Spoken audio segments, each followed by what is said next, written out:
Gentlemen, forgive me for disturbing you again, but I have a little problem. A little problem, a little problem. Everyone has little problems now, you know. They are kept to oneself, and they don't stop the world from turning. Nor trains from leaving stations. Gentlemen, I have managed to repair your university bandstand. The bandstand is playing again. This is marvelous news. We are really very grateful indeed. Yes, very grateful indeed.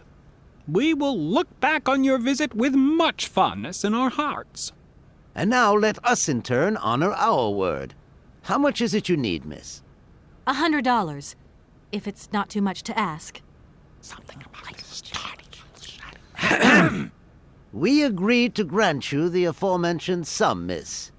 You may now leave with your train.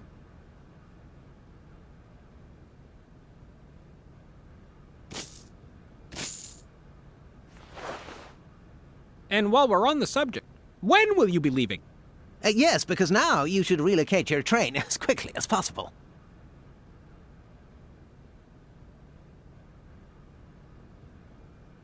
May I call once more upon your generosity? There's still some money I need. What? Hand out money like that without any valid pretext? You are singularly lacking in common sense, miss. You certainly know how to fritter away other people's money, don't you? Your behavior is becoming quite unbecoming. But isn't there some other service I can perform for you?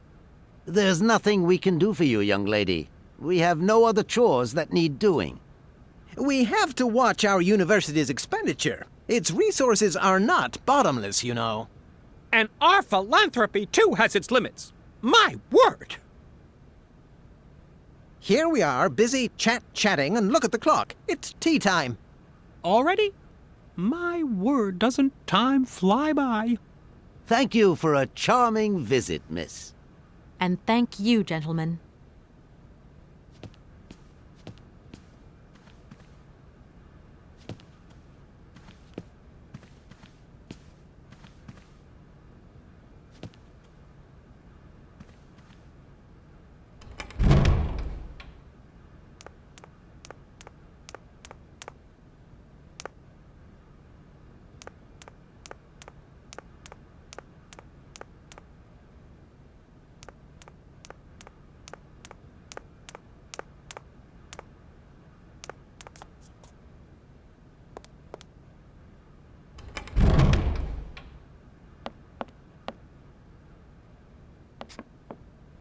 What is it you want to know, miss?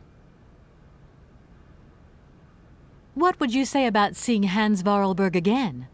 After all, you could come with me and help me find him. Young lady, you are very kind. I'm far too old for such escapades. You told me earlier about a lecture on some ancient Siberian tribe called the Ooks or something? The Yukuls, my dear. Careful not to confuse them with the Ukistran people of Central Asia. Do excuse me. I wanted to know if your lecture is going to start soon.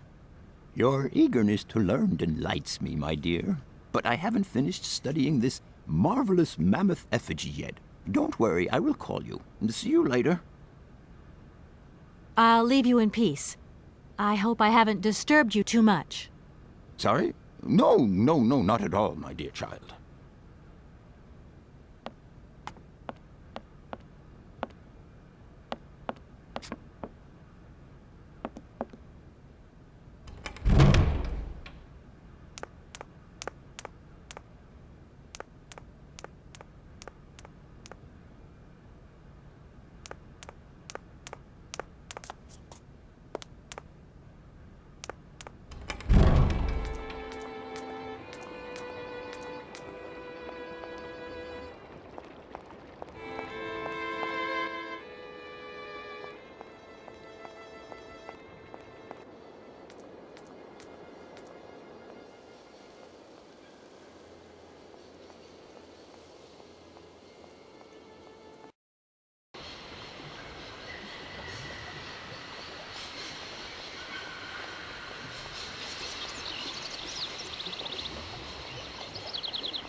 Hey there, on the boat. Guten Tag, schöne Mademoiselle. My husband say, "Hello, young lady. You want to talk to us?" It's not very polite of you to take advantage of my predicament. We could have done favors for each other, for free, out of solidarity. Favor, I speak not full. Money, ja, muy. Excuse me? My husband say, "Need money for leave." How would you know, a fan? I'll leave you to it. I won't. Das wird...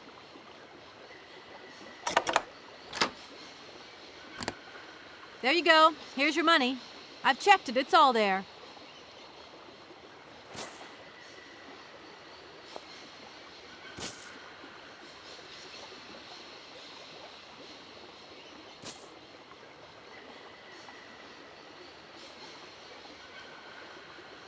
Ah, thank you.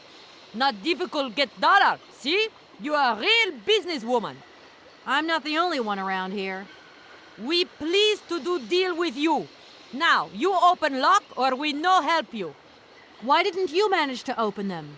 After all, you don't have to be a genius. Ma vad pensinos esto, di kleine madam. No se sai mar alles non comprendo, en allora kaput, en andere bordel. Zils war moi. On boom telefonieren, kaput. My husband say, instructions complicated. No understand manual. My husband angry. Very angry. Oh, now telephone broke. Kaput. Now that is annoying. What are you going to do next? We wait repairman. Well, I don't have the time to wait. I'll have to go have a look. There must be some way of releasing the opening mechanism. Take key. Sailor always need key for lock.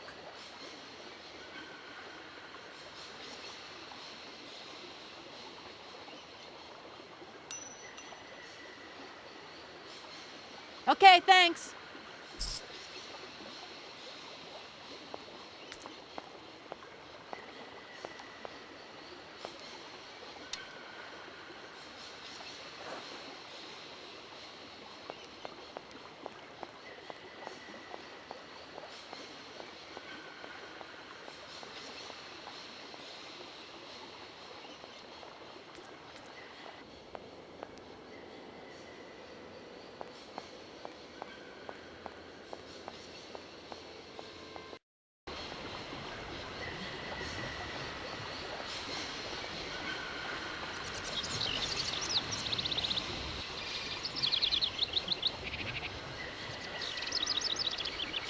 Hello?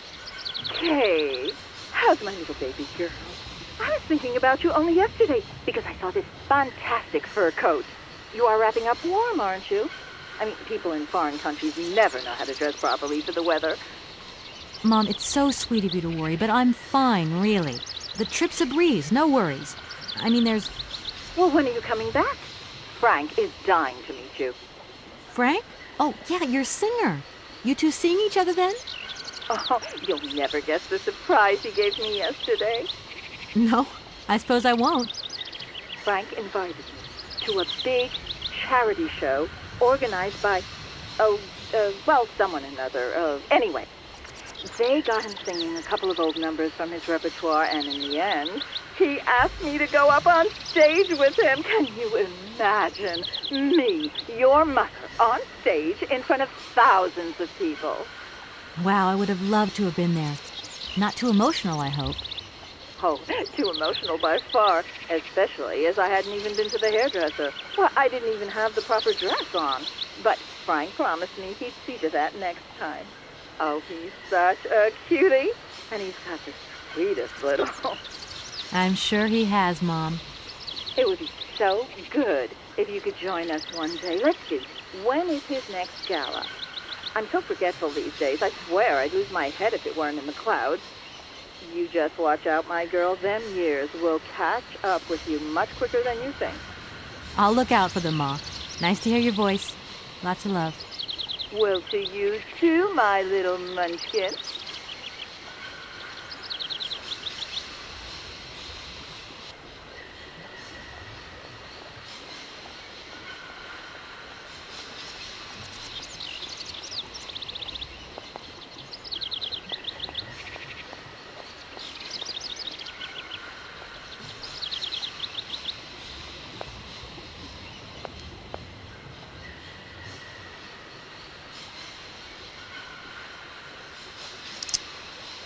That looks broken.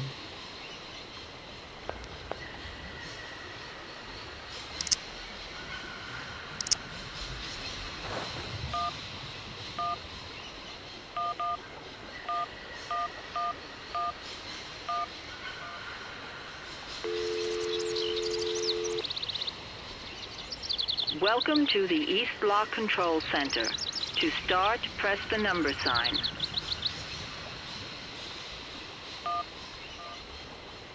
If you are using the Haltenberg lock, press 1. If you are using the Morloff lock, press 2. If you are using the Koningpass lock, press 3. If you are using the Barrackstadt lock, press 4. To return to the last command, press the number sign.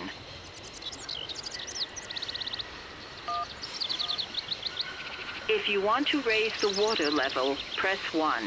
If you want to lower the water level, press 2. To return to the last command, press the number sign.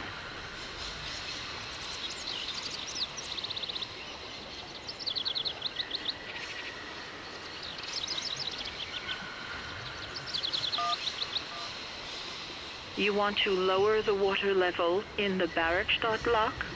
To confirm your choice, press star. To return to the previous command, press the number sign.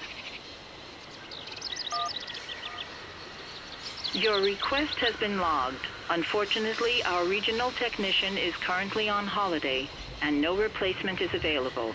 We will reply to your request within 48 hours. In case of an emergency, please operate the lock system manually.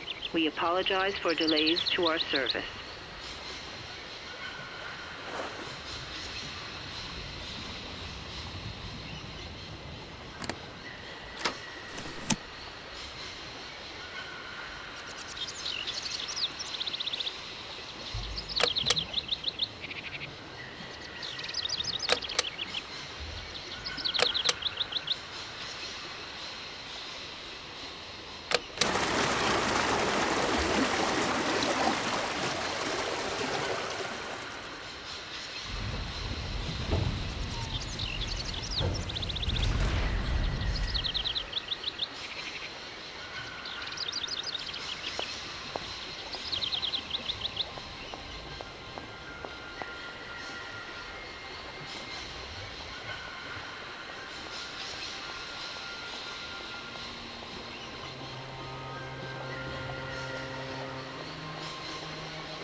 Hey there, on the boat.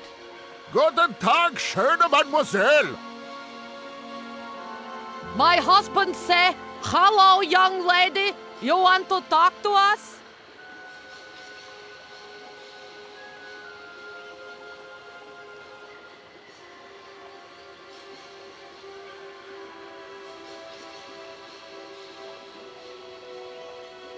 Right, I've got it.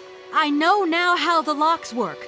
So guide your boat into the lock, and I'll take care of the mechanism.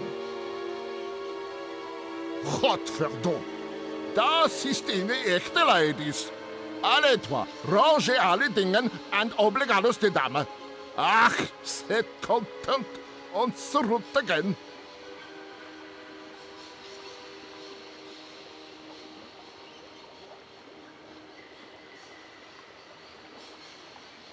What did your husband say?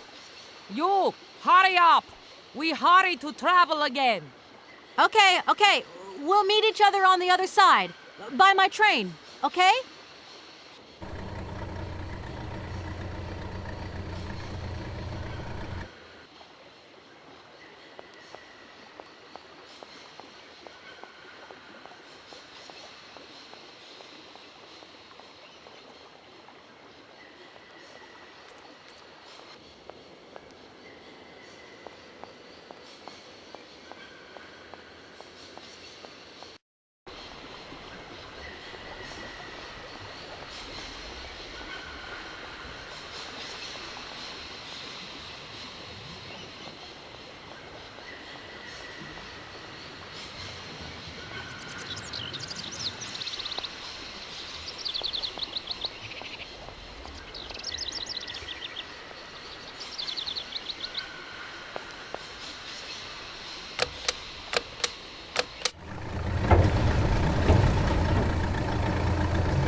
there! On the boat! Da, barge on other side. You still need us? It must be really neat to travel... Oh, sh! Excuse... My husband said... Sure! What do we do now to tie my train to the barge? Mademoiselle Tak, loco coco mitchen. What did your husband say? You attach chain to train and chain put train with barge. Hop! Catch it up.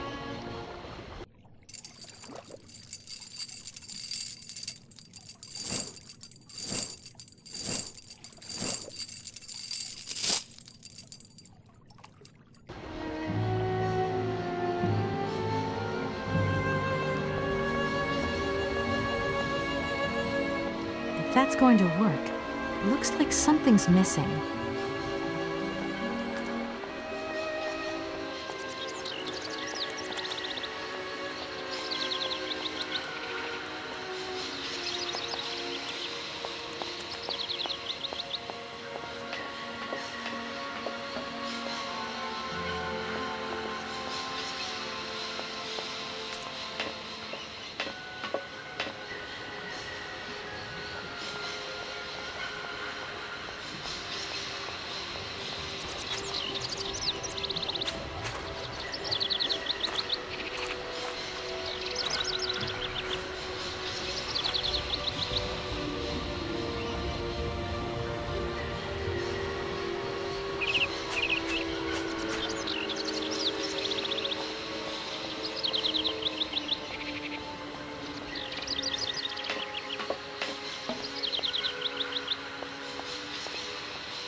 Hello, Kate Walker here.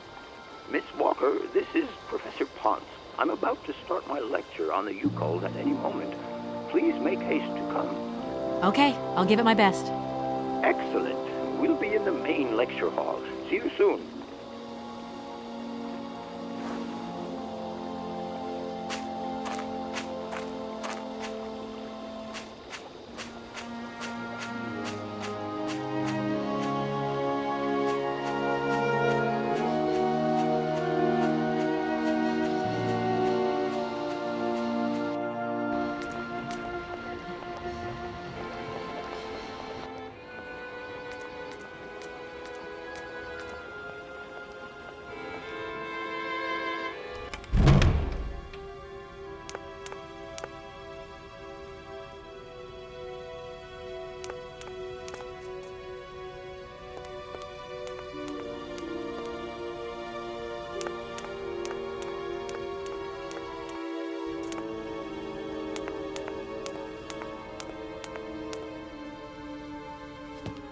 Ah, there you are, Miss Walker. Good, good. Take a seat quickly. I'm impatient to start my lesson.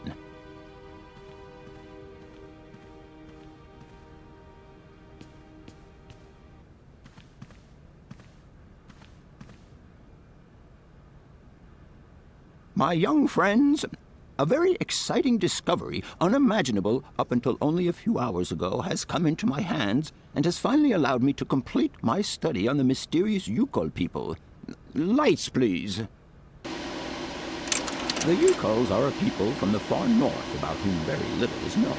They live far away, very far away, on the frozen borders of Syberia. This distance and the climatic conditions of the region, which are unfavorable to human existence, have limited the size of the Yukol population and kept it out of reach of the scientific world. The handful of slides that follow are actually the only documentation we have in our possession. It was a Russian explorer who made these drawings and took these photographs 100 or so years ago. Today, we owe what we know about the Yukol people and their culture to him. We know that the origins of the Yukols date back to the last ice age. Curiously, evidence of their presence has been found in Western Europe, and more precisely in the prehistoric caves at the heart of the Alps. This people, it seems, undertook a long migration over centuries towards the far north of the globe. The reasons for this migration are due to the importance of the mammoth in their craft, trade, and culture. They used them for transportation and as beasts of burden. The mammoth brought them meat, skins, fat, and ivory. Man and animal lived in symbiosis. There's no doubt about it. Mammoths started to drift away from the region due to changing climatic conditions, and the Yukols followed them to the north, to the edges of Syberia.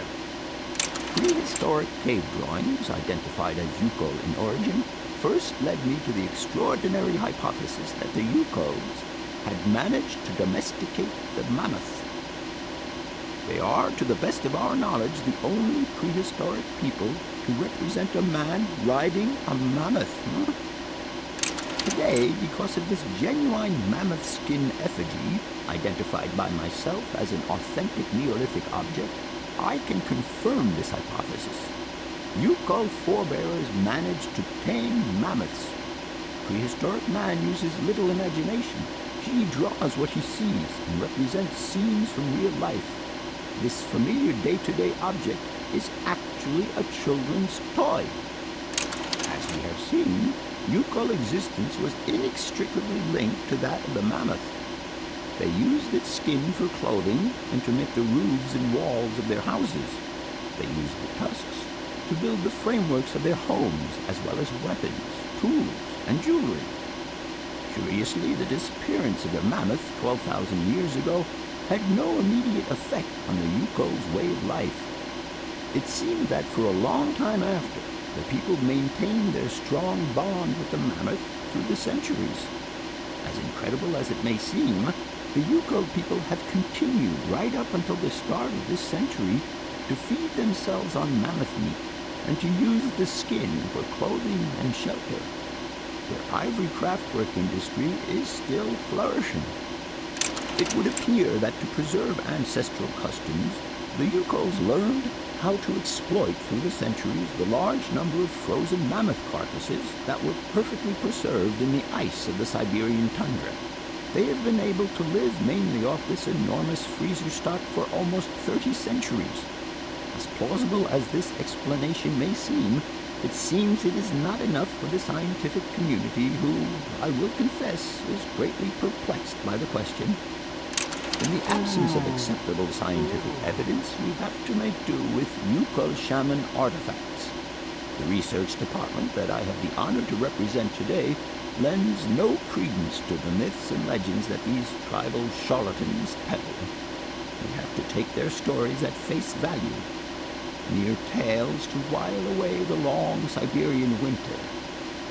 The legend of the Siberian ice ark is a very good example. You are invited to find out for yourselves from the pamphlet that I had passed around to you. This legend would have us believe that today, somewhere on a lost island to the north of Syberia, there are living mammoths still in existence, a sort of hangover from the Ice Age. This small herd has been miraculously preserved for more than 120 centuries by the Yukol's tender care. And the island on which the pachyderms are said to live is called Syberia. My friends, I advise you to resist the temptation you may have to believe in this pish and tish. The island of Syberia is not charted on any map, and the idea that mammoths have survived to the 21st century is an idle scientist's pipe dream. The Yukols were sadly among the first victims of the colonization of continental Siberia led by the Russians in the 20th century. The Kolkhoz and Sovkhoz systems, as well as the exploitation, disdain, and humiliation the people had to suffer, marked a definitive break in the Yukol's traditional lifestyle. Since the collapse of the communist regime, the Yuko population finds itself confronted with the same political and social upheavals that other Siberian communities are experiencing. There are two consequences to arise from this. Some Yukos have lost their tribal identity and have integrated into the Russian population. Others, however, have sought long and hard to re-establish links with their ancestral culture that was lost under the Soviet regime. Now, at the start of the 21st century, the last true surviving Yukos have gone to live on the vast territories of their ancestors. Nobody knows today where they live or how they survive. Their very existence would be a matter for speculation if they did not turn up periodically at the tundra's most isolated fur trading posts to exchange mammoth tusks for essential items. There ends my lecture for today. Thank you for being among us today, Miss Walker. Please make your way to the laboratory where you will find your mammoth doll. There are also photocopies of my lectures should you so require them.